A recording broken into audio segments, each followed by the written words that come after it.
Hi guys, long time no see here, but today I'm doing a video of this, which is my first streetlight fixture I have acquired now. This is my Cooper OVH Streetlight that I got back in August. Surprisingly, it's been 2 months already. I know I have been out for quite some time, and that's for good reason. I have been quite busy with school lately, and of course with a bunch of other projects like getting more fixtures, which the other week I did get another OVH. Not sure if I can still save it, but you know. Anyways, let's hop in. This fixture is actually quite special to me because this fixture, and I have made videos of it, I actually saved it because it was in the court right behind my house. There's a little court, it's a cul-de-sac that's right behind my house, and for about a year I've been tracking this fixture and seeing if it worked or not. I remember about a year ago, this one was cycling like every 15 minutes because the ballast was dying, and the ballast gave up, and yeah, so apparently this was a 100 watt HPS, but I retrofitted it and put a 400 watt metal halide ballast in it. I didn't have any other fixtures that could run my 400 watt bulb, so, I just decided to do that instead. But without further ado, let's get into this fixture. So, of course, you have to pry this thing open because, after all, Cooper OVHs are not exactly high-quality fixtures.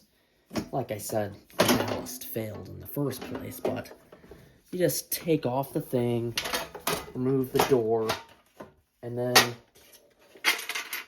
basically on the door you have this little thing. Of course, it's loose because I had a refractor on this earlier, but you just spin it around and hopefully this thing doesn't fall out, and voila. You can now see, with the door off, what is inside of this thing. And of course, like I said, the glass is removable. So, let me show you how to remove the glass. Removing the glass is very simple. It's just this stupid little tab thing right here, and you just pull the glass straight out of it. It's very simple, but I mean, the good news is that they are all like universal, and you can use I can use this glass on my OVX, which is in another video I will do. But that's enough with the door area. Of course, you have to pry open the latch when the glass is on, but let's get into the fixture itself, its interior. So, this fixture is from 2004, I believe. It appears to be the 32nd week of 2004. And as you can see, sorry about that. The phone decided to stop recording because I clicked the volume button. But in here we have the 400 watt CWA ballast transformer here. Of course, I wired it up and everything, and don't mind it looking somewhat sketchy. I mean, after all, I did do this myself, so it's not going to be perfect. But basically what I did is the old ballast was completely fried. It did not work. And believe it or not, the igniter did not die. I still have the igniter from the old ballast, and it still works perfectly. Of course, we have this good old Sylvania ET18 400 watt metal halide bulb, which is a high pressure sodium tubular envelope, which is quite rare. Of course, I got this bulb back in what I believe, if I remember correctly, it was Thanksgiving of 2024, so it was a little while ago. But these are definitely very good bulbs. Of course, if you're burning them horizontally, which is not good for the arc tubes. Well, it's only bad for the arc tubes when these things start blackening and they get really hot. Then you got your reflector assembly here. I had this all the way back so I can use normal BT37 bulbs and ED37 bulbs that I have. But there's just 2 screws here that you just loosen the screws and then you move it. When I got this, it was like halfway. In fact, I think you can still see like just back a bit where the fixture's position used to be. But yeah. Let me go over to the latch here. I mean, not the highest quality thing in the world, but it does get the job done. I mean, it's definitely, it works. But, and then down there is the photocell, which this is the photocell on the back end of the fixture. But I have the photocell disabled because I don't have any photocells, to be quite honest.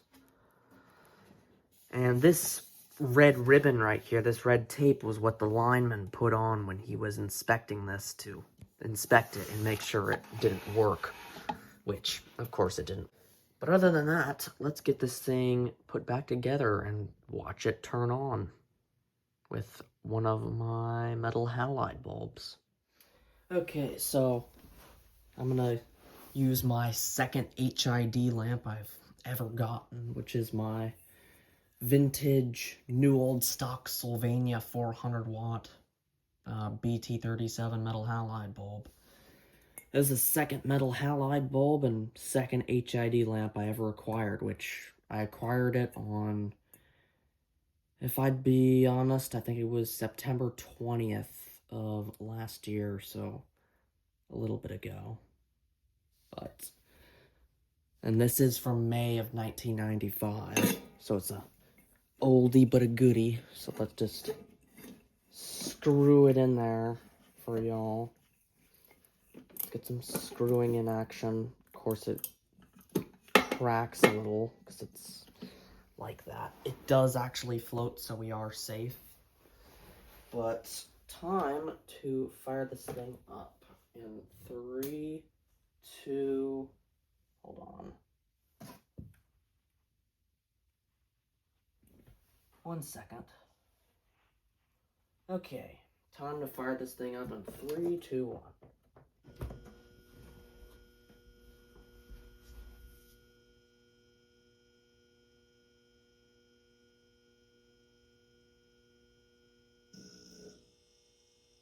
Yeah, this bulb is so old that it takes a while for the krypton that's decayed so much. It's gone through like so many half-lives that it's just decayed so much. Yeah, it's still white in person. It's not the clear mercury vapor color that you see right now. If you can look closely, you can see all the stuff evaporating, but let's just watch it warm up.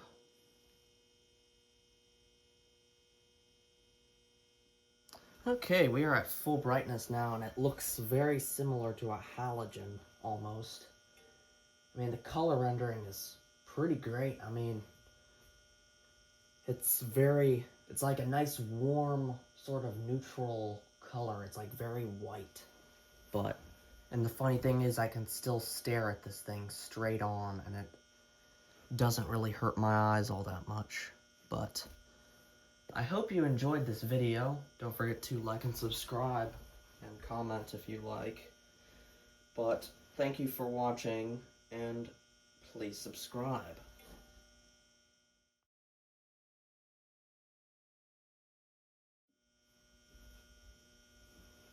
This will be fun to watch.